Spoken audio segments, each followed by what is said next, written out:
पहला सौदा में आप सबका स्वागत है। हमारे एक्सपर्ट्स हमारे साथ हैं संदीप वागले, सुमित बगड़िया, कुणाल सरावगी और विजय चोपड़ा साहब। और अब हम करेंगे आज की पारी की शुरुआत। संकेत बता दूं आपको किस तरह के आते हुए दिख रहे हैं। एसजेएक्स निफ्टी देख लीजिए और एशियाई बाजार देख लीजिए। 18 अंक ऊपर है एसजेएक्स निफ्टी। एशियाई बाजार में कमोवेश हरे निशान के साथ कारोबार होता हुआ पॉजिटिव कारोबार आपको नजर आएगा। सबसे पहले देख लीजिए हांगकांग के बाजार, शंघाई के बाजार 60 अंक ऊपर हांगकांग है, शंघाई थोड़ा सा हरे निशान में, कॉस्पी 1% ऊपर। तो कुल मिलाकर कारोबार ठीक दिख रहा है, कोई दिक्कत वाली बात नहीं। रुपए पर नजर डाल लीजिए क्योंकि कल की करेंसी मार्केट की सीमित दायरे के कारोबार 10 पैसे की कल मजबूती होती हुई दिखी। 65.36 पर जाकर बंद हुआ। डॉलर इंडेक्स स्टेबल है, 126 के आसपास इस वक्त डॉलर इंडेक्स दिख रहा है। तो शुरुआती कारोबार में देखेंगे करेंसी मार्केट में क्या कुछ ज्यादा 2-4-5 पैसे ऊपर नीचे ही कारोबार होता है या कुछ बड़ा एक्शन होता है। इस बीच वागले साहब से ले लेते हैं, उनकी 2 और पिक्स बची हुई है। बताएं वागले साहब कौन से स्टॉक से? ओरिएंटल बैंक तो अनिल जी सबने बात की, मैं सिर्फ लेवल देता हूँ। 131 का स्टॉप लॉस, 141 का टारगेट। और सेल में मुझे लगता है एक अशोक लेलैंड में मुझे ट्रेडिंग के लिहाज से वीकनेस लग रहा है, जो 91 के स्टॉप लॉस से बेचा जा सकता है फॉर अ टारगेट ऑफ 84। 1 या 2 दिन का व्यू है। राइट, चलिए तो ओरिएंटल बैंक जो वागले साहब को पसंद है, सुमित बगड़िया जी को पसंद है, विजय चोपड़ा जी को पसंद है, ये है वो कॉमन स्टॉक जिस पर आपकी नजर होनी चाहिए। ओबीसी के ऊपर तेजी के रुझान के साथ आज होगा कारोबार। लेकिन औरोबिंदो फार्मा, सुमित, ऑप्शंस में किस तरह की पोजीशंस बनानी चाहिए? देखिए, फार्मा स्टॉक्स के अंदर एक एक करके हमको सबके अंदर मूव देखने को मिल रहा है। कल के दिन हमने औरो फार्मा के अंदर मूव देखा था और ऐसा लगता है कि यहां से इमीडिएटली 30 से 40 रुपए तक की तेजी हमको औरो फार्मा के अंदर देखने को मिल सकती है। आई थिंक औरो फार्मा के अंदर 720 का कॉल बाय करके काम करना चाहिए, जो कि 9 रुपए के आसपास है।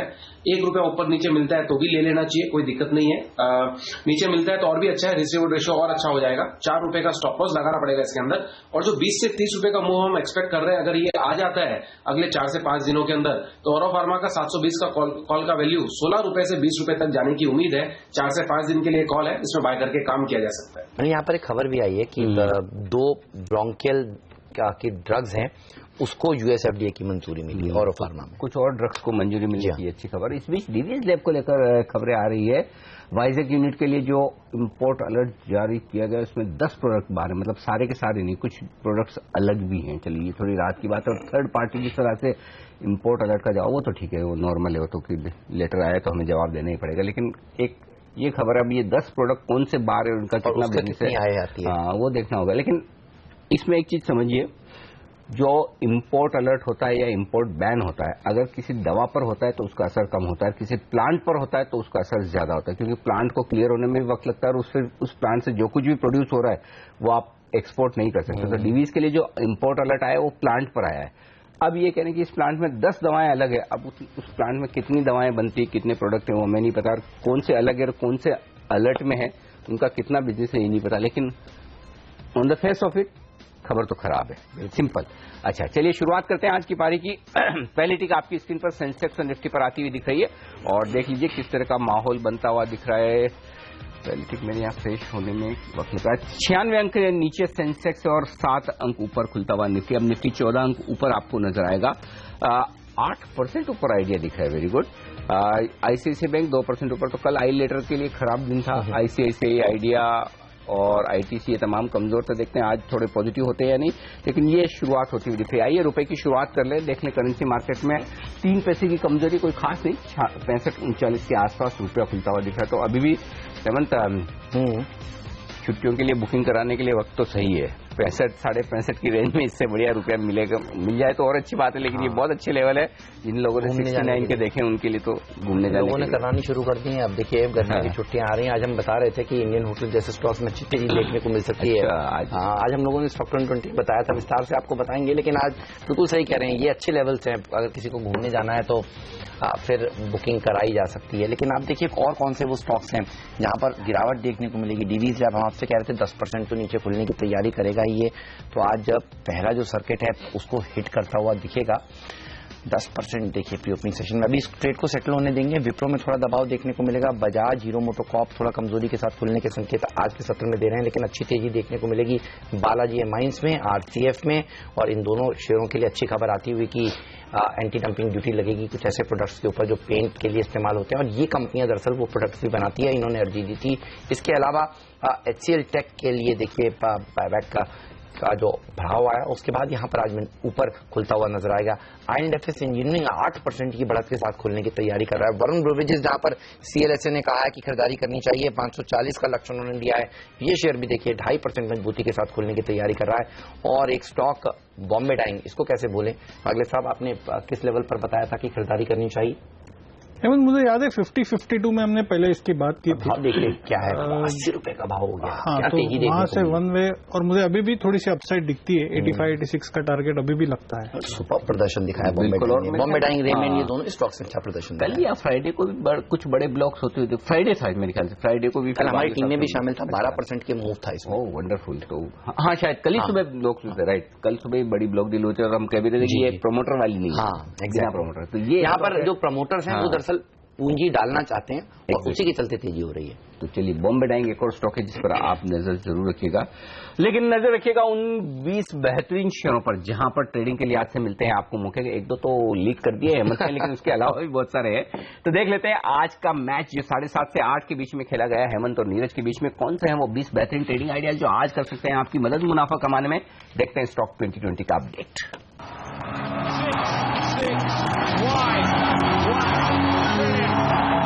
मेरी पूरी टीम पर नजर डालिए।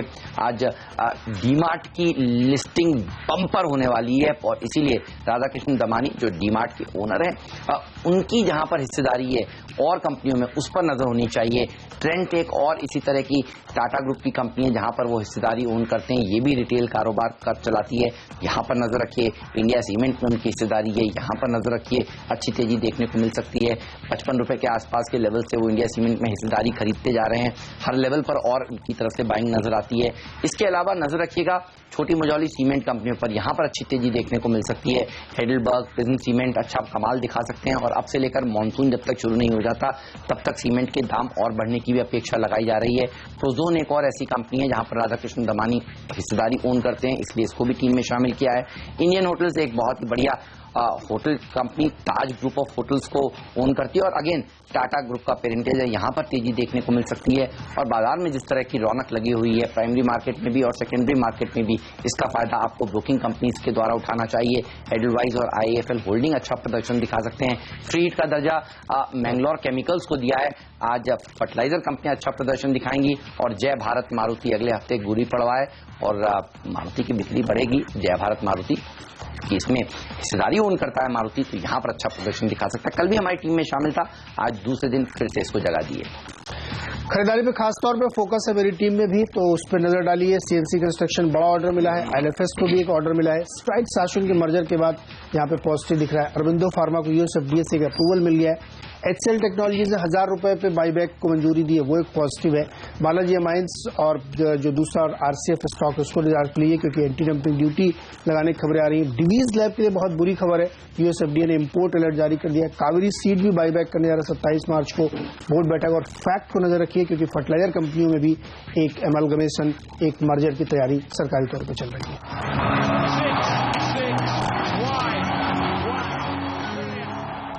ऑलराइट, तो ये तमाम ऐसे स्टॉक्स हैं जहां दमदार प्रदर्शन देखने को मिल सकता है। फर्टिलाइजर स्टॉक सबसे अच्छा प्रदर्शन दिखाएंगे। एग्रो केमिकल और एग्रो थीम जो है वो काफी अच्छा प्रदर्शन दिखा रही है। और आप देखिए कावेरी सीड्स, इसकी बात करना चाहूंगा सुमित आपसे, क्योंकि आप देखिए आपने भी कई बार कहा कि स्टॉक को खरीदना चाहिए और कल खबरें आई हैं कि बायबैक कर रही है कंपनी कावेरी सीड्स। अब बहुत तेजी के बाद क्या मुनाफा वसूल लेना चाहिए या और भाग सकता है आगे?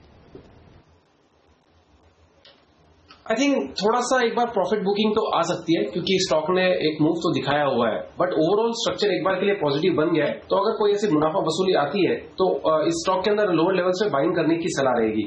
इमीडिएटली एक बार इसके अंदर थोड़ा सा एक बार वेट करें क्योंकि स्टॉक ने मूव बहुत अच्छा दिया हुआ है, बट डिप्स के अंदर एक बार खरीदारी की सलाह रहेगी क्योंकि यहां से लगता तेजी का ही सीन है। ऊपर में 580 और 600 तक के लेवल्स हमको आने वाले कुछ हफ्तों के बाद देखने को मिल सकते हैं। स्ट्रक्चर तेजी का है तो थोड़ा भी जो अगर कोई डिप मिलता है प्रेजेंट लेवल से तो बाइंग करके चला जा सकता है। आप शुरू में कह रहे थे ना, इतने अच्छे शेयर, इतनी बढ़िया खबरें और शेयर अगर बैन में आ जाएं तो बढ़ने की जगह थोड़ी कम हो जाती है और ट्रेडर्स के लिए ट्रेड करने की जगह भी कम हो जाती है, लेकिन खबरें तो बहुत जबरदस्त हैं। एक्शन पहले ही हो जाता है। दिक्कत ये देखिए, JSW एनर्जी हम काफी समय से कह रहे थे कि इस कंपनी के फंडामेंटल्स सुधर रहे हैं, तो ये बैन में आ गया। जेट कल कावेरी आ गया और कल ही सीएट भी आ गया तो 3 तो आ गए। अब सेंचुरी ठीक बॉम्बे डाइंग जैसे आप बात कर रहे हैं वैसी स्टोरी सेंचुरी में, राइट, सेंचुरी बैन में आ गया। भारत फाइनेंशियल इंडस्ट्रीज के साथ या कहीं और जेपी अभी भी बैन में है, वो बैन में, जेपी एसोसिएट बैन में, जेट एयरवेज बैन में, रिलायंस कैपिटल बड़ा डीमर्जर स्टोरी बैन में है, वोखार्ड, सिंटेक्स और वोखार्ड। तो कुल मिलाकर मतलब जो ट्रेडर्स के इंटरेस्टिंग ट्रेड, हाँ, तो अब या तो क्या है कि आप पूरा पैसा लगाओ, डिलीवरी लो, तब तो बात बने। मतलब कम पैसे में बड़ा पैसा कमाना मुश्किल काम हो रहा है ट्रेडर्स के लिए, ये बात है बिल्कुल सही। बहरहाल बैन में आने के बावजूद भी कई शेयरों ने अच्छा प्रदर्शन दिखाया है। और सबसे मजेदार बात हेमंत क्या है, कल के खराब बाजार में 3 स्टॉक बैन में आए। जनरली होता है बाजार खराब हो, अच्छा बैन में आने में ये सारे के सारे स्टॉक्स ऐसे हैं जिनमें तेजी की पोजीशन बनी है। ठीक बात है, वो एक भी स्टॉक ऐसा नहीं जहां मंदी की पोजीशन की वजह से बैन में आया, ठीक है। कल जिस तरह से मार्केट गिरा उसके बाद एक आध स्टॉक तो निकलना चाहिए था बैन से बाहर, एक भी नहीं निकला। तो मिड कैप इंडेक्स की मजबूती इसी बात से दिखती है कि बैन से बाहर ही निकल रहा। ये जो आपने आखिरी बात कही ना, मिड कैप, आप देखिए पिछले हफ्ते भी 2.5% ही सेंसेक्स निफ्टी चला 4 दिन में, लेकिन मिड कैप इंडेक्स 4.5% चला। कल का बाजार देख लीजिए, सेंसेक्स निफ्टी ठंडा कारोबार कर रहे थे, कमजोर थे, लेकिन मिड कैप इंडेक्स ऊपर था। आज का बाजार भी देख लीजिए, मिड कैप इंडेक्स सबसे अच्छा प्रदर्शन दिखाने वाला सूचकांक होने वाला है। आज फिर से प्री ओपनिंग ट्रेड में भी यही समझ में आ रहा है, अच्छी तेजी मिड कैप स्टॉक्स में देखने को मिलेगी। अच्छा, एक आपके अभी मैं टीम देख रहा था जिसमें थीम आपने दमानी जी के स्टॉक्स की ली है कि जहां पर बड़ा एक्शन, चूंकि डीमार्ट की लिस्टिंग का इंपैक्ट आना ही है उनके पोर्टफोलियो पर। एक और स्टॉक वीएसटी इंडस्ट्रीज, बहुत ही बढ़िया, मुझे लगता है उस पर राय लेनी चाहिए चोपड़ा साहब से। चोपड़ा साहब पसंद है आपको? क्योंकि देखिए मेरे ख्याल से परसेंटेज होल्डिंग में अगर दमानी जी किसी एक कंपनी में सबसे ज्यादा हिस्सेदारी तो वो वीएसटी है, 25% होल्डिंग है उनकी। और सिगरेट से जुड़ी तमाम कंपनियां दमदार प्रदर्शन कर रही, चाहे आईटीसी देख लें, दिग्गज, या फिर दूसरी कंपनियां गॉडफ्रे, फिलिप्स वगैरह। वीएसटी क्या ये खरीदने लायक शेयर है? 2800 रुपए के आसपास, 2800 लॉन्ग टर्म पोर्टफोलियो के लिहाज से। देखिए, जब भी लॉन्ग टर्म पोर्टफोलियो में बाइंग करनी चाहिए, थोड़ी गिरावट में करनी चाहिए। No doubt cigarette stocks strong है, कहीं कंजम्पशन की प्रॉब्लम है नहीं। एक ही समस्या होती है कि अगर कोई टैक्सेशन को लेके कोई गवर्नमेंट अनाउंसमेंट करे, बट ओवरऑल जैसे हमने गॉडफ्रे फिलिप्स में भी अच्छी तेजी देखी, आईटीसी में भी एक बहुत अच्छी तेजी देखी हमने पिछले 8-10 दिनों में। मुझे लगता है कि अगर कोई बहुत शॉर्ट टर्म पर्सपेक्टिव के लिए भी इस स्टॉक को खरीदता है, सीमिंगली ये आपको 3000 के पार जाता दिख रहा है, तो इसमें एक शॉर्ट टर्म ट्रेड भी बनता है। और लॉन्ग टर्म पर्सपेक्टिव से यदि लेना है तो किसी गिरावट का इंतजार करें और वहां पर बाइंग करें। But I think that it's a good stock to have in a portfolio. बढ़िया शेयर है। और चार्ट्स पर कैसा लगता है बागले साहब, बताइए। Hemant, extremely positive. परसों एक ब्रेकआउट आया था भयंकर वॉल्यूम्स के साथ, और कल वो साइडवेज मूवमेंट था, मार्केट गिरा, लेकिन ये स्टॉक नहीं गिरा। इनफैक्ट मैं समझता हूँ 2830 का क्लोज है, वहीं से लेकर 2800 तक मैं बाइंग करने को तैयार हूँ। मुझे नहीं लगता ये 2750 के नीचे जाएगा, तो एक 50-60 रुपए का आप रिस्क ले रहे। ऑन द अपसाइड 3050, 3100, ये मेरा पोजिशनल व्यू है। ऑब्वियसली इसमें 1-2 दिन का व्यू लेके मतलब नहीं बनता है, ठीक बात है। तो 3100 तक का मुझे पैटर्न दिखाई देता है। सही बात है। तो ये वो स्टॉक है जो आपके भी कोर पोर्टफोलियो में होना चाहिए, उनके भी कोर पोर्टफोलियो में। और आपको बता दूं, बिग बुल राकेश झुंझुनवाला, जिसको गॉडफादर बोलें, जिसको गुरु बोलें, और वो इस कंपनी में 25% के आसपास की सबसे बड़ी परसेंटेज टर्म्स में हिस्सेदारी रखें। तो एक और स्टॉक है इंडिया सीमेंट का, उसमें भी 52-55 रुपए के लेवल पर, और हर लेवल पर देखिए उन्होंने खरीदारी करी। इसके चार्ट्स भी एक बार कुणाल आप देखकर बताइए, आपको कैसा लगता है इंडिया सीमेंट? थोड़े लंबे चार्ट देखिएगा, क्या अच्छा शेयर है इन लेवल्स पर भी, और इस पर आपकी राय क्या है? देखिए हेमंत, सबसे पहले डिस्क्लोजर, मेरी अपनी निजी पोजीशन है इंडिया सीमेंट में। मुझे लगता है कि ओवरऑल चार्ट स्ट्रक्चर बहुत मजबूत है। एक ब्रेकआउट हमने इसमें 155 रुपए के ऊपर इसके मंथली चार्ट्स पे देखा था, और उस लिहाज से मुझे लगता है कि 185-190 का लक्ष्य यहाँ आना चाहिए। तो निश्चित रूप से जिनके पास लॉन्ग पोजीशंस हैं बने रहे। अच्छा, अब ये बताइए विजय जी, एनी गेसेस कहां पर लिस्ट होगा आज डीमार्ट का आईपीओ? कोई फिगर 500 के ऊपर तो होगा, 550 के ऊपर, 600 के करीब, कहां पर क्या रेंज देना चाहेंगे? ये मुझे लगता है 525-550 के लगभग का एक रेंज देना मैं चाहूंगा। अगर यहां पर भी आता है तो भी जैसे कहते हैं कि जो इन्वेस्टर्स हैं जिन्होंने लेवरेज पे स्टॉक में निवेश किया है, तो 550 के ऊपर ही उनको प्रॉफिट आता है। तो मुझे लगता है कि 550-550 के लगभग की लिस्टिंग होगी, और उसके बाद यदि स्ट्रेंथ दिखती है तो फिर संभवतः आपको 600 की ओर जाता दिखेगा। बट आई एम स्केप्टिक, मुझे लगता है कि कहीं ना कहीं प्रॉफिट बुकिंग भी आएगी। अगर वो सस्टेन कर पाता है स्टॉक तो nothing like it, I would wait and see. Avenue Supermarkets, ये है देखिए शेयर का नाम, डीमार्ट का ब्रांड है, और ये लिस्ट होने वाला है 560 के आसपास के इस समय प्री ओपनिंग ट्रेड नजर आ रहे हैं। 10 बजे एग्जैक्ट लिस्टिंग होगी। और देखिए लिस्टिंग की तैयारी बीएसई में हो चुकी है। आज माना जा रहा है राधाकृष्ण दमानी जी भी वहां पर आएंगे। प्रेस कॉन्फ्रेंस में जब इन्होंने आईपीओ का अनाउंसमेंट किया था, प्राइस बैंड का और डेट का, उस दिन नहीं आए थे तो लोग काफी नाराज हुए थे। हम भी पहुंचे थे वहां पर और हमने पूछा भी था मैनेजमेंट से, जी राधाकृष्ण दमानी जी से मिलने आए, वो आए नहीं। लेकिन आज निराश शायद ना हो, आज वो आने वाले हैं और हम आपको सीधी तस्वीरें दिखाएंगे। सबसे पहले राकेश झुनझुनवाला जी के आने की बातें भी लगाई जा रही हैं वहां पर, क्योंकि वो उनके फैमिली फ्रेंड हैं और आप उनको गुरु मानते हैं, गुरु भी मानते हैं। इसके अलावा बड़े रमेश दमानी जी होंगे जो खुद नॉन एग्जीक्यूटिव चेयरमैन है इस कंपनी के, तो वो भी आज वहाँ पर। अच्छा, एनी गेसेस कहाँ पर लिस्ट होगा? मेरा भी मानना यही कि 550 के आसपास 600 जाएगा, कहना मुश्किल है। जाएगा तो मैं बेचूंगा। हाँ, मुनाफा वसूल। हाँ, मतलब मैं 600 का इंतजार करूंगा, 600 मिल जाए तो बेचना चाहिए। मतलब 550 से 600 वो रेंज है जहाँ जो भी प्राइस मिले। अच्छा, वो वाला फॉर्मूला भी बताइए ना, वो ट्रेलिंग स्टॉप लॉस वाला, वो हमारा गुरु मंत्र है, वो सही साबित होता है। अगर देखिए 550 के ऊपर लिस्ट होता है, अगर 550 तो 525 ट्रेलिंग स्टॉप लॉस है, और अगर 525 से 550 के बीच में लिस्ट होता है तो फिर 500 ट्रेलिंग लॉस है। या सिंपल एक काम कर लीजिए, जो भाव पे लिस्ट हो वहां से 25-30 रुपए का ट्रेलिंग स्टॉप लॉस डाल दीजिए। सिंपल, ज्यादा दिमाग ही नहीं लगाने का। सटीक। चलिए, तो इस पर नजर है हमारी भी और आपकी भी होगी। हम आपको बताते रहेंगे क्या क्या करना चाहिए आपको एवेन्यू सुपरमार्केट्स में। लेकिन आप देखिए, आज डिवीज लैब ये 10% नीचे खुलेगा और उसके बाद 10 सर्किट जो आप बताते हैं खुलते ही फिर से खुल जाता है, तो देखना होगा आज इसमें कितनी गिरावट होती है। जो इंपोर्ट अलर्ट लगा है इनके प्लांट पर, उसके चलते दिक्कत बढ़ती हुई। बिल्कुल। और बालाजी अमाइंस, जिसके लिए ये अच्छी खबर है, आरसीएफ और बालाजी के लिए दोनों स्टॉक मजबूत खुलते हुए दिख रहे हैं। 5% बालाजी ऊपर दिख रहा है और आरसीएफ 2% मजबूत दिख रहा है। डीमार्ट के साइड इफेक्ट्स दिख रहे हैं फ्यूचर रिटेल पर 1.5% मजबूत है आज शुरुआती कारोबार में। ये स्टॉक आपको पॉजिटिव खुलने के संकेत दे रहा है। लेकिन निफ्टी पर देख लें, स्टॉक्स जो एक्शन में, एक भी स्टॉक 1% से ऊपर नहीं है। एलएनटी लेकिन 0.5% ऊपर, और टाटा पावर और अरबिंदो फार्मा तीनों ही स्टॉक 0.5% ऊपर दिखेंगे। विप्रो, एक्सिस बैंक थोड़ी कमजोरी के साथ, और आइडिया देख लेते हैं, यहाँ पर आज रिपोर्ट काफी आई। आइडिया एकदम फ्लैट खुलने के संकेत दे रहा है 98 के आसपास। तो निफ्टी में एक भी स्टॉक ऐसा नहीं जो 1% ऊपर या 1% नीचे खुलने के संकेत दे, यानी कि शांत ओपनिंग होगी और एक्शन फिर शिफ्ट हो जाएगा पूरा का पूरा आप मिड कैप शेयरों में, क्योंकि 1/4% ऊपर मिड कैप इंडेक्स अब भी दिख रहा है। तो एसजीएक्स निफ्टी के मुकाबले में हम कम मजबूती के साथ खुल रहे हैं, ये एक संकेत आपके लिए। लेकिन कोई खास दिक्कत वाली बात इस वक्त नजर नहीं आती है बाजार में, क्योंकि ओवरऑल एक्शन बाजार में मजबूती की तरफ ही दिख रहा है। वीएसटी इंडस्ट्रीज की जो बात हम कर रहे थे, दमानी जी कंपनी, यहाँ पर भी 1% मजबूती के साथ खुलने के संकेत। इनके पोर्टफोलियो पर नजर रखिएगा, ये शेयर काफी कुछ एक्शन में दिख सकते हैं आज के सेशन में। इसके अलावा आज नजर रखनी चाहिए आपको सीएनसी कंस्ट्रक्शन, जहां पर एक बड़ा ऑर्डर मिलने की खबर आई है। ये स्टॉक हालांकि प्री ओपनिंग सेशन में ज्यादा एक्शन में मुझे दिख नहीं है, ट्रेड टू ट्रेड में।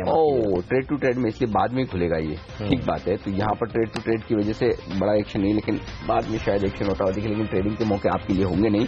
ऑयल इंडिया और एचसीएल टेक देख लीजिए। एचसीएल टेक में कोई खास रुझान इस वक्त नहीं है, लेकिन पहली टिक आपकी स्क्रीन पर आने की तैयारी में सेंसेक्स और निफ्टी पर हरे निशान के साथ शुरुआत होती है बाजार की। एकदम फ्लैट कारोबार, 6 अंक ऊपर है निफ्टी और सेंसेक्स 1 अंक नीचे। 14% नीचे खुला है डीवीज लैब का शेयर तेज गिरावट के साथ। तो आज का बड़ा accident Divi's lab. Balaji mines 6% ऊपर खुलता हुआ दिख रहा है। निफ्टी पर स्टॉक्स देख लीजिए जहां पर तेजी बनती हुई दिख रही है, कोई खास ऐसा स्टॉक है नहीं। कोल इंडिया 1% ऊपर, अंबुजा सीमेंट और अरबिंदो फार्मा आधा % ऊपर है।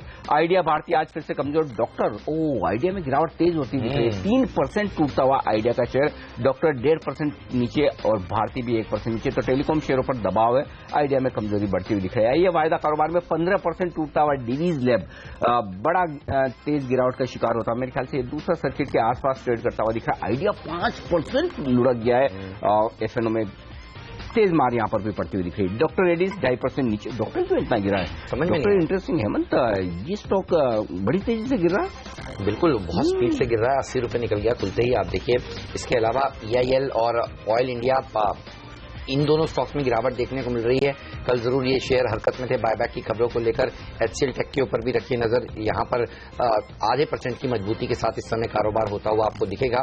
लेकिन नजर रखिए डीवीज लैब पर भी 17% की बड़ी गिरावट देखने को मिल रही है। मुझे याद है 24% लुका था जब इनके ऊपर जांच हुई थी और इनको एक पहली टिप्पणी यूएसएफडीए द्वारा मिली थी, उसके बाद देखिए संभला था और फिर से ये गिरना शुरू कर दिया। इस पर हम विस्तार से बात करेंगे, लेकिन बालाजी एमाइंस 5% ऊपर कारोबार करता हुआ, आरसीएफ ही नहीं फैक्ट जैसे शेयर भी अच्छा प्रदर्शन आज के सत्र में दिखा रहे हैं। फर्टिलाइजर शेयरों में मैंगलोर केमिकल्स 5% मजबूती के साथ खुला है। वरुण बेवरेजेस के ऊपर रखिए नजर, सीएलएसए ने कहा है कि 540 का लक्ष्य है। इन्होंने कवरेज शुरू करी है, पेप्सी की बॉटलिंग करने का कामकाज करती है, तो गर्मी के फ्लेवर है। देखिए इस शेयर में अच्छी तेजी बन रही है आज के सत्र में। इसके अलावा हाइडेलबर्ग सीमेंट, प्रोजोन जैसे स्टॉक्स जो मेरी टीम में थे वो भी अच्छा प्रदर्शन दिखा रहे हैं। फ्यूचर ग्रुप के स्टॉक्स पर नजर रखिएगा, डीमार्ट की लिस्टिंग होने वाली है, हालांकि बहुत अच्छी तेजी देखी जा चुकी है फ्यूचर ग्रुप्स में, लेकिन आज भी देखिए future lifestyle, future enterprises, future retail, future market network, ये सारे के सारे स्टॉक्स 1 से 2.5% मजबूती के साथ कारोबार कर रहे हैं। एंटरप्राइज ही केवल एक ऐसा स्टॉक है जो करीब 1% नीचे है, बाकी सब मजबूती के साथ। और फ्यूचर एंटरप्राइज में ध्यान रखिएगा बहुत बड़ी तेजी हो चुकी है, लेकिन बाकी के स्टॉक्स में इतनी तेजी नहीं, तो यहां पर थोड़ा सा कैचअप रैली देखने को मिल रही है। लेकिन डिवीज और डॉक्टर ये है आज के बड़े एक्सीडेंटल। हिंडाल्को का शेयर जो हमारे कुछ एक्सपर्ट्स कह रहे थे कि बहुत तेजी हो चुकी है, यहां पर थोड़ा दबाव देखने को मिलेगा, थोड़ा कमजोरी के साथ कारोबार करता हुआ। और रिलायंस इंडस्ट्रीज भी थोड़ा सा ठंडा है आज के दिन, एमएनएम में भी सुस्त कारोबार होता हुआ नजर आ रहा है, लेकिन बाजार में कोई दिक्कत की बात नहीं। 9100 को होल्ड कर रहा है कंफर्टेबली निफ्टी, और सेंसेक्स, निफ्टी, मिड कैप सभी हरे निशान में। बिल्कुल, और अच्छी रिकवरी आती हुई दिख रही है। हालांकि मिड कैप शेयरों में खरीदारी थोड़ी सी कम हुई है। कुछ बड़े ट्रेड्स बता दूं आपको फटाफट। बालकृष्ण इंडस्ट्रीज 2% की इक्विटी बदली है, 1439 रुपए के आसपास बालकृष्ण प्रमोटर वाली हिस्सेदारी बदलती है, ये प्रमोटर, क्योंकि इनमें प्रमोटर में फैमिली सेटलमेंट भी है, तो वो उसी का हिस्सा है। रिलायंस पावर एक और स्टॉक है, यहाँ कल भी बड़ी ब्लॉक डील्स हुई है, आज फिर से हुई है। 2% ब्लॉक डील होती हुई दिख रही है रिलायंस पावर की, 6 करोड़ शेयरों के आसपास का कारोबार। और इस बीच आप देख सकते हैं तस्वीरें, राधा किशन दमानी जी हैं जो सफेद शर्ट में आपको, ये सफेद कपड़े ही जनरली हमेशा पहनते हैं, सफेद कपड़े। उनके पास में भावे साहब हैं, सीबी के पूर्व चेयरमैन सीबी भावे साहब हैं, वो आपको दिख रहे हैं। उनके पास में है वल्लभ भंसाली जी, और उनके पास में मेरे ख्याल से रसेश शाह है, तो उसके पास में धर्मेश जो एनाम सिक्योरिटीज के हैं, जो कोर्ट में आपको नजर आ रहे हैं। तो ये तमाम दिग्गज इस वक्त आपको नजर आएंगे। खचाखच भरा हुआ है बीएससी का ये हॉल, और आज इतिहास बनने के लिए तैयार है, क्योंकि आज मुझे नहीं याद आता 100 गुना कोई इशू सब्सक्राइब हुआ और इतनी जोरदार डिमांड देखने को मिली हो।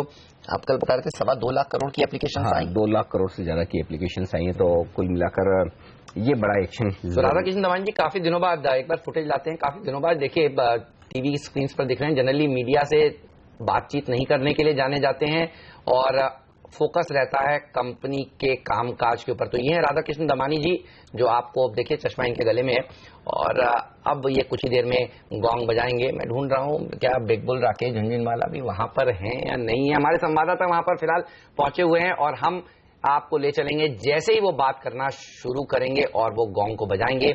और देखिए अब वो डाइस पर पहुंचते हुए, तो मुझे नहीं याद आता किसी रिटेल कंपनी के लिए इतनी मांग बढ़ती हुई नजर आई हो। रिटेल कंपनियों को खासतौर पर सुभिक्षा के फेलियर के बाद लोगों ने बिल्कुल राइट ऑफ कर दिया था, लेकिन अब देखिए एक नई स्टोरी बनती हुई। ये करिश्मा है दमानी जी का, और दमानी जी को देखिए मेरे ख्याल से लगभग 15 साल लगे डीमार्ट को जीरो से शुरू करके 300 रुपए की शेयर की प्राइस पर पहुंचाने के लिए जाए पर। लोगों को देखिए इक्विटी मार्केट की ये खूबसूरती है, बिल्कुल कैपिटल मार्केट की आपको 300 वाला 550 यानी 50% का रिटर्न 5-7 दिनों में मिलता है, जबकि यही काम करने के लिए दमानी जी को इतने साल लगे। और देखिए ये जो टीम है ये नोवेल है, ये उनके सीईओ हैं, ये वहां पर मौजूद हैं, और इन्होंने भी बहुत मेहनत करी है इस कंपनी को इस जगह पर पहुंचाने के लिए। और मैं इनको सुन रहा था जब प्रेस कॉन्फ्रेंस हुई थी तब भी, इन पूरी जो कोर टीम है उसकी मेहनत आज रंग लाई है। ये देखिए दमानी साहब, राधा किशन दमानी जी के फेवरेट कहा जा सकता है, वो भी देखिए वहां पहुंचते हुए। तो आज पूरा का पूरा जो बिग बुल का गैंग है ना, वो वहां पर मौजूद है। बिल्कुल। और इस बीच डॉक्टर रेड्डीज की जो हम बात करें, लगता है कुछ बुरी खबरें हैं डॉक्टर रेड्डीज को लेकर। द्वाड़ा यूनिट पर जो यूएसएफडीए का अलर्ट आया था उस पर कुछ ऑब्जर्वेशन आते हुए दिख रहे हैं, वो शायद अच्छे नहीं हैं। बड़ी गिरावट के लिए तैयार हो रहा है ये, यहाँ से भी शॉर्ट किया जाए, क्योंकि ये तो यूएसएफडीए वाले मामले बड़े सीरियस होते हैं, घुसते तो स्टॉक फिर कैसे जाते हैं पता नहीं। बताएं अगले साहब, फटाफट चार्ट देख के बताइए। ब्रेकडाउन तो है अनिल जी, क्लियर है। एक आपको 60 रुपीज का स्टॉप लॉस लेना होगा, तो ज्यादातर मैं समझता हूँ पोजीशन पोजिशनल ट्रेड है और मुझे लगता है ये 2500 की तरफ के मूव के लिए तैयारी है। 2500 का लेवल देखने को मिल सकता है। तो हम आपसे खुलते ही कह रहे थे, देखिए खुलते यानी किसी को तो पता थी खबर, क्योंकि शॉर्ट पोजीशंस बननी शुरू हुई और उसके बाद अब दिन के निचले स्तर पर ये शेयर पहुंचता हुआ, तो 2500 का लेवल इंपॉर्टेंट होगा। लेकिन बड़ी गिरावट एक बार देखिए 100 रुपए के आसपास की तो ये शेयर निकल चुका है। बिल्कुल, और बाजार भी ऊपरी स्तरों पर टिक नहीं पा रहा है। अब मिड कैप इंडेक्स लाल निशान में आया है, तो ये एक थोड़ा सा मुझे लगता है कि सावधान रहने की जरूरत है। देखिए 3 स्टॉक आज जो बड़े एक्शन में, डिवीज और डॉक्टर, ये तो समझ में आया, दोनों ही जो इतना तेजी से गिरे हैं इनकी वजह। तीसरा है आइडिया, जो CLSA की रिपोर्ट के बाद 90 की तरफ बढ़ रहा है, जो उनका टारगेट है। इस पर राय ली जाए फिर से सुमित से। सुमित, ये लेवल सेफ है शॉर्ट करने के लिए, इंतजार करें? अनिल जी, काउंटर तो वीक है, इसके अंदर वीकनेस तो और देखने को मिलेगी। कल भी हमारी बात हुई थी दोपहर के शो के अंदर, 85 तक के लेवल्स तक ही आ सकता है फिलहाल। आई थिंक इसके अंदर वीकनेस है, बाय तो नहीं करना चाहिए। अगर पुल बैक मिल जाता है 96, 97 तक तो सेल कर सकते हैं, और प्रेजेंट लेवल्स पे फ्रेंकली स्पीकिंग सेल ही लग रहा है। इमीडिएट टारगेट 90 और 85 के लेवल्स देखने को मिल सकते हैं आइडिया के अंदर। ऊपर के अंदर अगर इंट्राडे अगर कोई काम करना चाह रहा है तो 98 से 99 के आसपास का स्टॉप लॉस होगा, और 85 तक के टारगेट हमको देखने को मिल सकते हैं आने वाले कुछ ही दिनों के अंदर आइडिया के अंदर। और देखिए डीमार्ट में जो इस समय प्री ओपनिंग ट्रेड्स हो रहे हैं, 10 बजे लिस्ट होगा, और अभी जो सौदे हो रहे हैं वो काफी ऊपर के भाव पर हुए हैं, तो जिन्होंने पैसा लगाया था उनको अच्छा लिस्टिंग गेन होगा। और यहाँ पर देखिए राधा कृष्ण दमानी जी आपकी स्क्रीन पर जो चश्मा जिनके गले में है, आप देखिए ये कुछ ही देर में बातचीत करना शुरू करेंगे और सब लोग वहां पर पहुंचे हुए हैं उनको सुनने के लिए, और आज उनके मुंह से खुद सुनेंगे। अब तक तो मैनेजमेंट में हम सीईओ को सुनते थे और सीईओ के मुंह से सुनते थे कि आगे की कंपनी की क्या योजना है, लेकिन सब लोग जानना चाहते हैं राधा कृष्ण दमानी जी के मुंह से कि आगे की बिजनेस प्लान्स क्या निकल कर आएंगे। देखिए अब तैयारी हो रही है, BSE के जो सीईओ हैं वो भी वहां पर मौजूद हैं। तो पूरी दिग्गजों की आज एक कह सकते हैं फौज है जो यहाँ पर। ओके, इस बीच डॉक्टर के लिए खबरें आ रही कि जो द्वाड़ा यूनिट को लेकर US FDA ने जो ऑब्जर्वेशन दिए थे उन्हें ढंग से सुधारा नहीं गया है। ये मामला थोड़ा सीरियस बनता हुआ दिख रहा है, ऐसा लग रहा है मुझे डॉक्टर के लिए। डॉक्टर की सेहत भी खराब है। चोपड़ा साहब को पूछते हैं, चोपड़ा साहब क्या किया जाए, डॉक्टर रेड्डीज क्या और गिरने के लिए तैयार है? बिल्कुल, जिस तरह की वीकनेस दिख रही है, और यदि US FDA ये बात बहुत कैटेगोरिकली कह रहा है कि जिस तरीके के वार्निंग्स दिए गए थे उनको पहले और उस पर उन्होंने सुधार नहीं किए हैं, इसका मतलब they have to seriously do a lot of soul searching और अपने they have to set their house in order. और यदि ये लोग नहीं करते हैं तो संभवतः आपको यहां से भी 100-200 रुपए की गिरावट दिख सकती है। एक सीरियस एलिगेशन है, और किसी भी फार्मास्यूटिकल कंपनी के लिए जो कि हेल्थ केयर में है, जो कि लाइफ सेविंग ड्रग्स बनाते हैं, जो कि इतना बड़ा एक्सपोर्ट मार्केट होल्ड करते हैं, तो ये बहुत सीरियस एलिगेशन है। मुझे लगता है कि फर्दर गिरावट हो सकती है। ओके, तो इस स्टॉक पर रखिए नजर। सबसे पहले CNBC आवाज ने आपको इसे स्पॉट करके बताया, अनिल ने खुलते ही कहा देखिए यहाँ पर तो गिरावट देखने को मिल रही है, और उसके बाद देखिए खबर आती हुई तो तेजी से फिसल रहा है ये शेयर, करीब करीब 100 रुपए नीचे निकल चुका है। दिक्कत की बात, दो ही आज के सबसे बड़े एक्सीडेंट हैं। पहला डिवीज, अच्छा वहां मौका मिला नहीं इन लोगों को क्योंकि लेटर खुला, 20% नीचे हो गया है। डी लेटर आज गया है। हाँ, आज डी लेटर के लिए खराब दिन है, लेकिन डीमार्ट के लिए खराब नहीं। देखिए नहीं, वो एवेन्यू सुपर, वो एवेन्यू सुपर मार्केट, ये बात तो A for Avenue, A for Anil. हाँ, अच्छा ये अच्छी चीजें उनसे कोऑर्डिनेट कर लेना चाहिए थोड़ा। सही है, लेकिन आज देखिए ये स्टॉक में बड़ी गिरावट देखने को मिल रही है। इसके अलावा मुझे लगता है देखिए अब लोग फार्मा कंपनी से दूर रहना शुरू करेंगे, ऐसे ऐसे एक्सीडेंट्स में जो पैसा लगता है ना लोगों का, उनके लिए बड़ी दिक्कत की बात है। और इसीलिए ITC ये भी देखिए है डिफेंसिव, लेकिन सबसे अच्छा प्रदर्शन आज के दिन दिखा रहा है, 2% मजबूत है। बाजार जो आपको हरे निशान में दिख रहा है उसकी एकमात्र वजह ITC है, और हम आपसे कल भी कह रहे थे अभी नहीं खरीदा, खरीद कर रखिए, अच्छी तेजी देखने को मिलेगी। एक बार राय लेते हैं सुमित बगड़िया जी से। बगड़िया जी, वन साइड रैली, चाहे सूटी के शेयर बेचें उसके ऊपर जाता है, और अब भी देखिए नए हाईज की तरफ बढ़ रहा है। क्या ये शेयर आपको पसंद है, और आपका टारगेट क्या है इस शेयर के लिए? Yes, absolutely. ये स्टॉक के अंदर हमको इमीडिएटली 300 के लेवल्स देखने को मिलेंगे। अगर स्टॉक ने 300 के लेवल्स ब्रेक किए तो ये नई टेरिटरी के अंदर जाएगा, जिसके अंदर स्टॉक ऊपर में 330 तक के लेवल्स भी दिखाएगा। फिलहाल प्योरली ट्रेडिंग के हिसाब से, शॉर्ट टर्म के लिहाज से 300 तक के लेवल्स हमको देखने को मिल सकते हैं और स्टॉक ने after a long time breakout दिया है और एक अच्छा मूव भी दिखा रहा है। ऐसा लगता है कि इस बार ये रैली बड़ी दिखाएगा और हो सकता है कि 300 के बाद हमको 10% की रैली आने वाले कुछ ही महीनों के अंदर देखने को मिले। और वैसे भी अगर हम देखेंगे तो एफएमसीजी सभी स्टॉक्स के अंदर एक मूव हमको देखने को मिल रहा है और सभी स्टॉक्स नीचे के लेवल से एक तेजी दिखाना स्टार्ट कर रहे हैं। प्योरली आईटीसी के अंदर प्रेजेंट लेवल्स पे बाय बनता है 300 के टारगेट्स के लिए। बालाजी एमाइंस देखिए 6% मजबूती के साथ ट्रेड कर रहा है। बॉम्बे डाइंग 3-3.5% की मजबूती के साथ ट्रेड कर रहा है। सर दोनों पर एक बार चार्ट बताइए। हेमंत, बालाजी एमाइंस 380 का टारगेट है। एक ही चीज है कि गैप से खुला है तो थोड़ा बहुत यह हो सकता है, आपको थोड़ा लंबा स्टॉप लॉस रखना पड़ेगा जो कि 350 होगा। एक 10 रुपए का risk on the down side, upside 22 rupees का अपसाइड। बॉम्बे डाइंग 22 रुपीज का टारगेट ऑन द अपसाइड। तो 22 रुपए यहाँ से और बढ़ सकता है, आप कह रहे हैं। बॉम्बे डाइंग में ज्यादा प्रीफर करूंगा।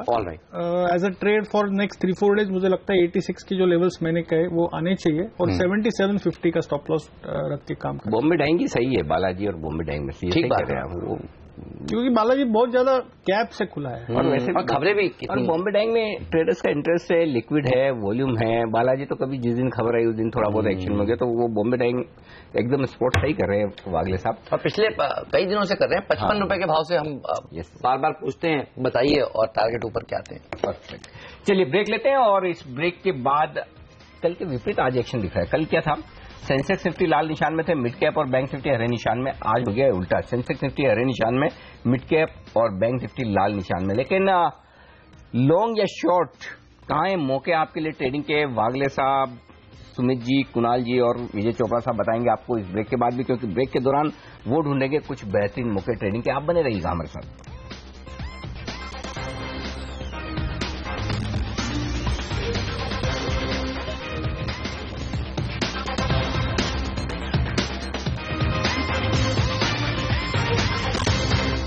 अंक ऊपर है सेंसेक्स और निफ्टी 15 अंक ऊपर, लेकिन मिड कैप इंडेक्स लाल निशान में। बैंक एक दिन लाल नहीं बोलेंगे, एकदम फ्लैट है, बिल्कुल कल के लेवल के आसपास ही। और हमारे साथ वागले साहब है।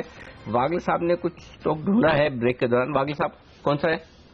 अनिल जी, आइडिया में मुझे वीकनेस दिखाई दे रहा है। ओपन इंटरेस्ट बढ़ रहा है, नंबर 3 पर है। 94 के लेवल पे अगर कोई बेचता है तो 2.5 रुपए का स्टॉप लॉस होगा, 96.80 वगैरह का। ये फ्यूचर्स के लेवल से मार्च, और जैसे ये 92 ब्रेक करेगा, मुझे लगता है ब्रेक करेगा, ये 87 की तरफ की मुंह की तैयारी है। मतलब आज का टारगेट 87 आएगा तो आज के दिन में ही आज ही आ जाएगा, 87 आ जाएगा। जिसने कल नहीं बेचा, ये कंफ्यूजन में कि जो डील है वो मैनेजमेंट 72 रुपए के लेवल पर कैसे कर सकते हैं। बिरला जी हैं 100 के ऊपर तो बेचेंगे। कई लोग थे बाजार में जो कल बात कर रहे थे, तो उनको तो आज बेचना ही है। कभी कभी क्या होता है, ये जो सर्किट फिल्टर होता है ना, उसका फायदा हो जाता है। पहले 10 वाला लगा नीचे, फिर 5 वाला लगा तो 5 वाले पे रुक गया। अगर ये 10 वाला होता तो सीधा 10 ही खुलता। सही बात है। तो एक्चुअली ये मेरे ख्याल से ये 92 जो बोल रहे हैं वागले साहब परफेक्ट बोल रहे हैं। 92 के घुसते ही तो 87 आ जाए, क्योंकि कल भी 92 के आसपास ही मेरे ख्याल से लो बनाया था। सही बात। उस समय हम शो कर ही रहे थे। लो भी 92.20 है ना, बिल्कुल सही है। और सबसे बड़ी बात एक ही है, देखिए ये शेयर किसी को लेना ही नहीं है। सबसे बड़ी चीज, सारे तो ट्रिगर खत्म हो चुके हैं। सारे ट्रिगर खत्म हो चुके हैं। अगर कोई लेना भी चाहेगा टेलीकॉम में तो आपके पास चॉइस है, भारती है। अगर आप रिलायंस को टेलीकॉम में मानते हैं तो कुछ हद तक रिलायंस है, लेकिन आइडिया को, और पहली बात तो टेलीकॉम को ही किसको लेना है। सबसे बड़ी चीज है कि अब इतना सारा कुछ हो रहा है टेलीकॉम शेयरों में। इसी पर चोपड़ा साहब से राय ले ली जाए। चोपड़ा साहब क्या कहेंगे आप, आइडिया के बारे में क्या राय है और टेलीकॉम सेक्टर पर? मैं यही कहूंगा कि फिलहाल आइडिया से तो दूर रहें। टेलीकॉम क्षेत्र में यदि कोई लेने वाला स्टॉक बनता भी है वो तो भारती है, मगर फिर भी मैं कहूंगा यहां सब से भी मुझे लगता है 5 से 10% नीचे भारती आपको मिल सकता है। किसी गिरावट में लीजिए अगर लॉन्ग टर्म के लिए लेना चाहते हैं। मगर ओवरऑल टेलीकॉम सेक्टर में जहां पर बैलेंस शीट से पैसा ड्रेन आउट हो रहा है, प्रॉफिटेबिलिटी नहीं दिख रही है, आरपूस गिर रहे हैं, स्पेक्ट्रम के जो कॉस्ट हैं वो कहीं से गिरते हुए नहीं दिख रहे हैं, कंसोलिडेशन चल रहा है, और मुझे लगता है कि जो कंपनीज हैं वो बैलेंस शीट्स के प्रॉफिट से चलती हैं, और जब तक प्रॉफिट्स नहीं दिखते बहुत मुश्किल होता है स्टॉक प्राइस पर रिफ्लेक्ट करना। तो अगर वो रिफ्लेक्ट कर रहा है तो कहीं ना कहीं कुछ प्रॉब्लम है, अगर प्रॉफिटेबिलिटी रिफ्लेक्ट नहीं कर रही है स्टॉक प्राइस में। तो आई वुड से कि बेटर है कि थोड़ा सा टेलीकॉम क्षेत्र से दूर रहें, और आइडिया से तो निश्चित रूप से दूर रहें। बिल्कुल दूर रहना चाहिए। Idea is not a good idea इस समय खरीदारी के लिए। Idea is a bad idea, is a bad idea. Lupin, Cadila, Wockhardt, ये जो डॉक्टर और डीवीज को मार पड़ी है ना, इसने पूरे सेक्टर को देखिए, सन फार्मा सबको गिरा दिया है। आज के दिन काफी बड़ी गिरावट देखने को मिल रही है। लेकिन सुमित, इंडो काउंट ये स्टॉक देखिए 2% मजबूत है, क्या यहाँ पर तेजी की जा सकती है, क्या अच्छी बढ़त बन सकती है? क्योंकि हमने देखा है इस जो सेगमेंट के स्टॉक्स हैं वो काफी अच्छा तेजी दिखा रहे हैं, टेक्सटाइल रिलेटेड स्टोरीज काफी अच्छा प्रदर्शन दिखा रही हैं। कैश मार्केट का बॉम्बे डाइंग देखिए क्या भाग रहा है, इवन हमने देखा सेंचुरी बैन में आ गया तेजी होके। क्या इंडो काउंट अगला शेयर हो सकता है? ऐसा लगता है कि इंडो काउंट के अंदर आने वाले 1 से 1.5 महीने के अंदर बड़ा मूव देखने को मिलने वाला है। आज इसने स्टॉक ने अगर क्लोजिंग दे दी 195 या to be very precise psychological level 200 का लेवल अगर ये ब्रेक कर देता है तो ये स्टॉक के अंदर हमको 240 से 250 तक का मूव देखने को मिलेगा, क्योंकि ये स्टॉक ने एक कंसोलिडेशन बैंड भी तोड़ी है और एक इसने पैटर्न भी बनाया है टेक्निकली चार्ट्स के ऊपर, जिसका टारगेट इमीडिएटली प्रेजेंट लेवल से 50 रुपए ऊपर का बनता है, यानी 240 से 250 तक के लेवल्स आने वाले कुछ ही महीनों में हमको देखने को मिल सकते हैं। प्योरली ट्रेडिंग के लिहाज से अगर आज कोई बाय करना चाहता है 192, 193 के आसपास ये भी ट्रेड कर रहा है, इसको सीएमपी पे ही बाय करना चाहिए। इमीडिएट टारगेट 200 के लेवल्स होंगे, क्योंकि वो साइकोलॉजिकल लेवल है, तो वो लेवल टूटने के बाद हमको फ्रेश अपमूव देखने को मिलेगा। मुझे ऐसा लगता है कि 200 का लेवल टूट जाएगा और हमको 230 से 250 के लेवल जल्दी ही देखने को मिलेंगे, तो इसके अंदर बाय करके चलना चाहिए। ओके, तो ये राय है आपके लिए इंडो काउंट पर। ये स्टॉक भी बड़े एक्शन में रहता है, जब भी मूव आता है तो बड़ा आता है। अब देखते हैं आज किस तरह की तेजी की शुरुआत तो की है इस स्टॉक ने। इस बीच धीमे धीमे थोड़ी मजबूती बनती दिख रही है। अब बैंक निफ्टी भी हरे निशान में आ रहा है, मिड कैप शेयर भी थोड़ा सा रिकवर होते हुए दिख रहे हैं। एक और स्टॉक जहां पर अच्छा ओपन इंटरेस्ट में इजाफा होता दिख रहा है वो है हेवल्स। हालांकि प्राइस एक्शन अभी तक आया नहीं, एकदम फ्लैट है, लेकिन ओपन इंटरेस्ट बढ़ना शुरू हो गया, तो किस तरफ जाना चाहिए सुमित बताएं। सुमित का कॉल था तेजी का आज। अच्छा हाँ, ओके, सुमित का ही कॉल था, राइट। ओके सुमित, तो फिर ये आज खुला नहीं है ऊपर, ये लेवल सही है खरीदारी करने के लिए? बिल्कुल अनिल जी, ये लेवल सही है खरीदारी करने के लिए। हेवल्स के अंदर स्पॉट आने ही वाला है, इसके अंदर थोड़ा सा प्राइस मूव अगर हमको प्रेजेंट लेवल से ऊपर की तरफ देखने को मिला तो ये स्टॉक इमीडिएटली जो मैंने टारगेट्स दिए थे प्री मार्केट के अंदर, मार्केट ओपन होने के पहले 460, 470 वो लेवल्स हमको देखने को मिल जाएंगे। ऐसा लगता है हेवल्स के अंदर ये मूव हमको देखने को मिलेगा ही 2 से 3 दिनों के अंदर ही। अगर ये आज 2 से 3 रुपए यहां से बढ़ गया तो 2 से 3 दिनों के अंदर ही हमको ये 15 से 20 रुपए का मूव दिखाएगा। आई थिंक हेवल्स के अंदर प्रेजेंट लेवल्स पे बाय करके चलना चाहिए। कुणाल, आपने शो खुलने से पहले, मतलब मार्केट खुलने से पहले कहा था कि इंडिया सीमेंट आपको अच्छा लगता है, एफएनओ में टॉप 3 गेनर्स में इसने अपना नाम दर्ज कराया है। सीईएससी इस पर भी राय दीजिए। देखिए, क्योंकि आज डीमार्ट की तो शानदार लिस्टिंग होने वाली है, प्री ओपनिंग ट्रेड्स बता रहे हैं किस तरह की धमाल वहां पर होगा। सीईएससी के पास भी दरअसल एक कारोबार है स्पेंसर्स के नाम से, और सीईएससी के मैनेजमेंट ने ये कहा है कि वो उसको अलग से लिस्ट भी कराना चाहते हैं। सीईएससी क्या आज के दिन इंट्राडे में अच्छा मुनाफा कमाने का दमखम रखता है? डेफिनेटली हेमंत, मुझे लगता है कि चार्ट बहुत अच्छा है। 840 के आसपास एक स्टॉप लॉस रखें तो 880 तक का मूव आ सकता है। सीएससी भी खरीद के चलना चाहिए। और इस बीच डॉक्टर रेड्डीज को लेकर फ्रेश खबरें आती हुई दिख रही है, और ये खबरें बिल्कुल भी अच्छी नहीं है। ये कह रहे हैं कि डॉक्टर रेड्डीज को लेकर दिक्कतें भारी है, डेटा इंटीग्रिटी इशू है। ओके, ये मामला थोड़ा सीरियस है। अगर डेटा इंटीग्रिटी इशू यूएसएफडीए और कुछ बर्दाश्त करे, ये करता नहीं है। हाँ, यूएसएफडीए जनरली कहता है कि जी आपके कपड़े ठीक नहीं थे जो वहां पे लोग कामकाज कर रहे थे, दायरा लगा हुआ था, इस तरह की बातें करता है तो घबराए मत। लेकिन अगर वो डेटा इंटीग्रिटी को लेकर सवाल उठाता है तो दिक्कत लंबी है और इसको वो बर्दाश्त नहीं करता। बिल्कुल सही कह रहे हैं। अच्छा, हमारे दर्शकों को बता दें कि डेटा इंटीग्रिटी इशू क्या होता है। समझिए, एक प्रोसेस है कि ये दवा इस प्रोसेस से निकलनी चाहिए, ठीक है। उसमें क्या होता है कि ये दवा इस प्रोसेस के मुताबिक नहीं बनी है, इसका टेस्ट होता है। तो अगर समझिए 100 में से 3 टेबलेट्स ऐसी हैं जो इस प्रोसेस से नहीं बनी है, तो वो अलग हो जाएंगी। 3% समझिए माना जाएगा कि चलिए कोई दिक्कत वाली बात नहीं।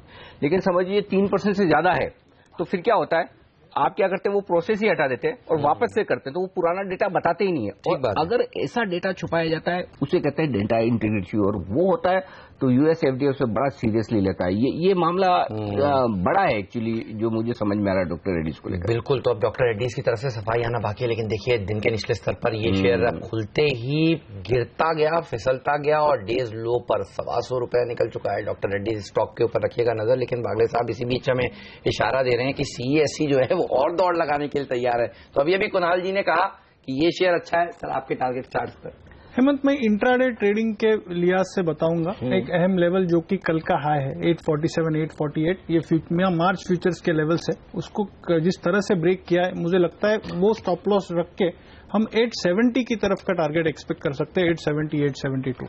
तो कुणाल ने कहा, हेमंत ने आपको स्टोरी बता दी कि किस तरह से सीएससी को आपको आज के ट्रेडिंग सेशन के लिहाज से कोरिलेट करना चाहिए, और उसके बाद वागले साहब का थम्स अप। जी आप स्टॉक की परफॉर्मेंस देखिए, डेज हाई पर ये है कमाल। और आज तो वैसे स्टॉक्स जो पकड़े जा रहे हैं सब कमाल करते हुए दिख ही रहे। हेमंत, बढ़िया एक्शन होता हुआ दिख रहा है। अब देखिए डॉक्टर 2600 क्या लेवल दिए थे वागले साहब आपने? 2600 ही दिए थे इंटरडे के? क्या था टारगेट? डॉक्टर रेड्डी से शायद 2500 दिए थे मैंने। ओह, तो अभी जगह है मतलब आपके लिए 2500।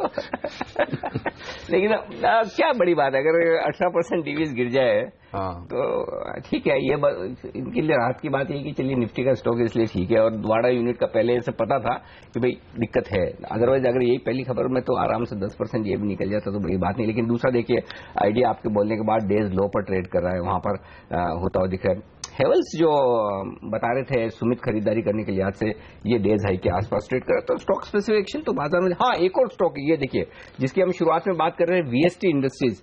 कुणाल, इसके चार्ट देखिए जरा। ये भी डेज हाई के आसपास 50-60 रुपए ऊपर ट्रेड कर रहा है वीएसटी इंडस्ट्रीज। और जब दमानी जी की आज बात चल रही तो दमानी जी के पोर्टफोलियो का स्टॉक है, 25% हिस्सेदारी दमानी जी रखते हैं इस स्टॉक में। वर्जीनिया नहीं क्या था, हाँ वर्जीनिया सुल्तान टोबैको, क्या नाम था? वर्जीनिया सुल्तान टोबैको, चार मीनार ब्रांड। आपके साथ रह रहे मैं थोड़ा सीख गया। चैनल चेक ये उनका था, प्रकाश दीवान जी का। और ये वर्जीनिया, क्योंकि बीएसटी बहुत लोगों को पता नहीं कि नाम क्या है, तो ये नाम है। और चार मीनार ब्रांड।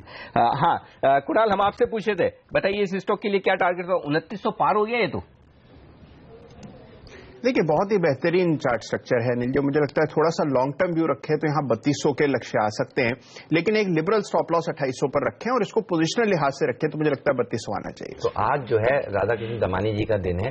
डीमार्ट की मिडास टच, डीमार्ट की धासु लिस्टिंग, धासु word is the right word. Yes. और आप देखिए वीएसटी इंडस्ट्रीज उनके पोर्टफोलियो में है। अच्छा, इंडिया सीमेंट उनके पोर्टफोलियो में, ये 2.5% मजबूती के साथ एफएनओ का टॉप 3 गेनर्स में नाम दर्ज करा चुका है। अच्छी तेजी। अच्छा, फ्यूचर लाइफस्टाइल देख लीजिए, यहाँ पर भी मैं तो कहता हूं अगर सबसे ज्यादा फायदा इसी ग्रुप का हुआ है तो किशोर बियानी ग्रुप का हुआ है, एवेन्यू सुपरमार्ट्स की लिस्टिंग की वजह से, इस आईपीओ की वजह से। क्योंकि पहले फ्यूचर ग्रुप के स्टॉक्स में इतनी तेजी नहीं बनती, कभी नहीं। अब बड़े बड़े ब्रोकरेज हाउसेज ने इनको कवर करना शुरू कर दिया। की री-रेटिंग हो गई, सेक्टर की री-रेटिंग। और देखिए 560 के आसपास ये ट्रेड्स बता रहे हैं कि यहाँ पर लिस्टिंग होगी आज डीमार्ट की। बिल्कुल, तो डीमार्ट की लिस्टिंग का फायदा फ्यूचर ग्रुप के शेयरों को पहले ही मिल चुका है। आज उन शेयरों को मिल रहा है जहां पर oh my God 3000, VST industries एक बार फिर से लाइए स्क्रीन पर, 3000 पर पहुंचता हुआ 5.5% का बड़ा उछाल वीएसटी इंडस्ट्री में आता हुआ दिख रहा है। क्या जबरदस्त दौड़ लगा रहा है ये शेयर। अच्छा, एक और शेयर दौड़ लगाने के लिए तैयार हो रहा है, ब्रेक में जाने से पहले बता दूं, और उसकी क्रेडिट मैं 3 जनों को दूंगा, सुमित को, कुणाल को नहीं, सुमित को, वागले साहब को और विजय जी को जी। और वो है ओबीसी। तीनों ने बोला था एक ही सुर में। और अच्छा खुला नीचे, और मैं इसलिए कवर नहीं कर रहा था, बोलते मैंने कहा कहीं ऐसा तो नहीं सारे लोग तेजी बोल रहे तो कहीं नीचे न चला जाए। लेकिन अब देखिए डेज हाई पर आएगा, ओपन इंटरेस्ट देखिए, थर्ड ओपन इंटरेस्ट गेनर। इसे मैं थर्ड नहीं मानता, इसे मैं टॉप ओपन इंटरेस्ट गेनर मानता हूं, क्योंकि डीवीजी और डॉक्टर में तो खबर है, खबर के दम पर लोग ट्रेड करें तो कोई बहुत बड़ी बात नहीं, लेकिन टॉप ओपन इंटरेस्ट गेनर है ओबीसी, और ये तेज दौड़ लगाने के लिए तैयार होता हुआ दिखा है। 11 लाख शेयर जुड़े हैं, 7% ऊपर। अब टाइम कम है, तो वागले साहब फटाफट आप ही बताइए टारगेट क्या है आज के? 134 का स्टॉप लॉस है, और इसके टारगेट लगभग 139, 140, 1:1.5, 1:2 का रेशियो। 140 याद करने के लिए आसान। हाँ, इस पर रखिएगा नजर, अच्छी तेजी दिखा सकता है। हमारे तीनों एक्सपर्ट्स, त्रिमूर्ति इसके ऊपर बुलिश होते हुए वक्त है हमारे एक्सपर्ट से विदा लेने का। शुक्रिया वागले साहब, सुमित बगड़िया जी, कुणाल सरावगी जी, विजय चोपड़ा जी, धन्यवाद आप सभी का समय निकालने के लिए और आज इन बेहतरीन स्टॉक्स पर अपनी राय हमसे शेयर करने के लिए। लेंगे एक छोटा सा ब्रेक, कहीं मत जाइए, बने रहिए सीएनबीसी आवाज के साथ। डीमार्ट के ऊपर तो हमारी नजर है ही, हमारे साथ जुड़ेंगे ब्रेक के उस पार एंड्रू हॉलैंड भी। जी हम उनसे जानेंगे कि वो मार्केट को किस तरह से देख रहे हैं। एक ब्रेक लेते हैं, फिर हाजिर होते हैं।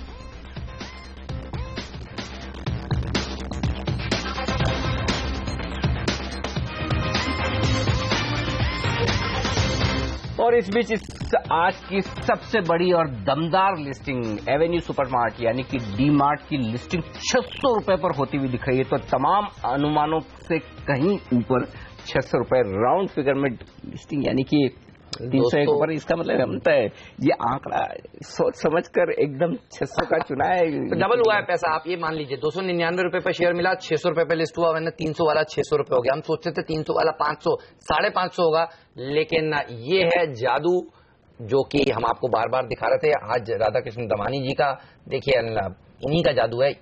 इस तरह का सुपर हिट रिस्पांस 100 गुना सब्सक्राइब होने के बाद ये शेयर कहां लिस्ट हो रहा है? NSE पर 604, BSE पर 600, तो ये 600 के ऊपर लिस्ट होने की तैयारी। और मैं भी कह रहा था कि इतने साल लगे दमानी जी को 0 से 300 तक लाने में शेयर को, और देखिए लोगों में किस तरह की वेल्थ वो बनाकर दे रहे हैं। 300 से 600 सिर्फ 7 दिनों में। ये है इक्विटी मार्केट का कमाल। अब ये अलग बात है कि लोगों को जिन अलॉटमेंट लगे हैं उनके लिए लॉटरी, जो नहीं लगे। आज एम्प्लॉयज बहुत खुश होंगे, उनको काफी सारे शेयर पहले दिए गए थे।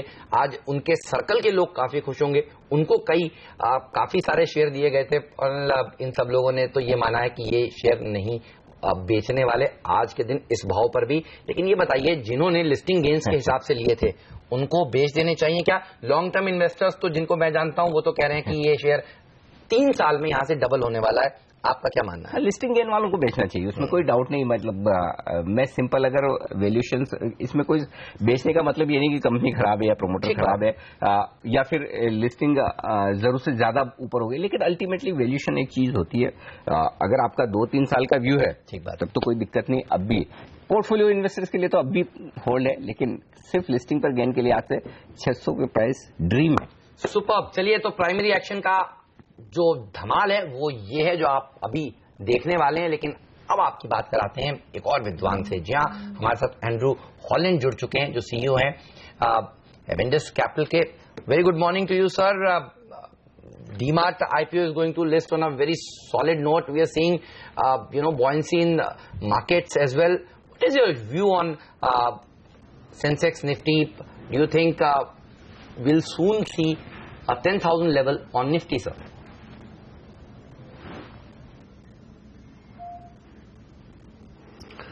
Well, I'm not sure about 10,000. I mean, I could see momentum taking us to in Nifty towards 9,500.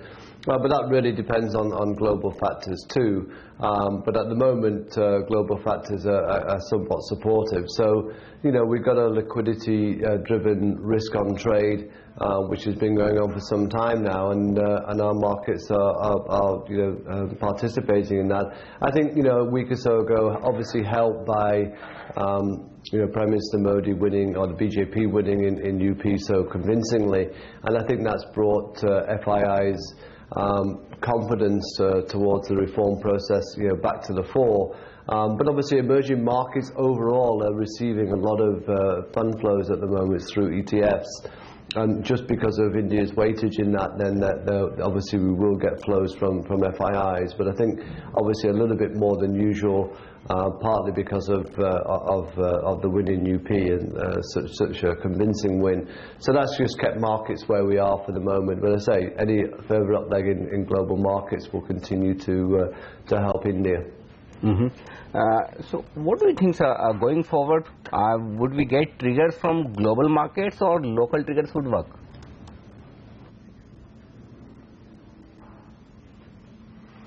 So I think the risks, which I'm going to point out, because I think we all know the kind of positives, and the main positive for me going forward is that global growth could accelerate if we're seeing governments start to do fiscal spending along with reduction in corporate and personal tax. It still has to happen. For example, President Trump said he's going to spend $1 trillion in infrastructure, but we don't have a timetable and we don't have any details. So these things have to play out.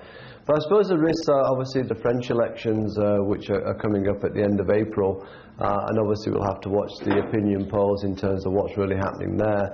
I think for our own markets, though, what could kind of cap the upside in the short term is obviously the earnings season. We haven't heard anything from corporates saying that the last quarter or the quarter just ending has been very much better than it was before. So there's no V-shaped recovery there. And as you know, we spoke about this before on GST.